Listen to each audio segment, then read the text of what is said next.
سلام دوستان، خیلی خوش اومدید به کانال دانستنی های جهان و دوباره خوش اومدید به یک ویدیو در مورد دانستنی های جهان. قبل از اینکه بریم سراغ ویدیو من، کلی ویدیو توی کانالم گذاشتم که همش دانستنی و خیلی باحالن و اینکه اگه دوست داشتی کانالمو سابسکرایب کن که خیلی به من کمک میکنی. بریم سراغ ویدیو.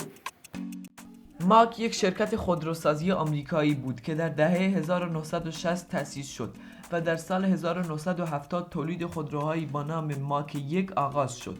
تا اینجا اگه ویدیو رو دوست داشتی لایکو بزن و حتما دکمه زنگوله رو بزن که هر وقت ویدیو گذاشتم به دستت برسه. بریم ادامه ویدیو.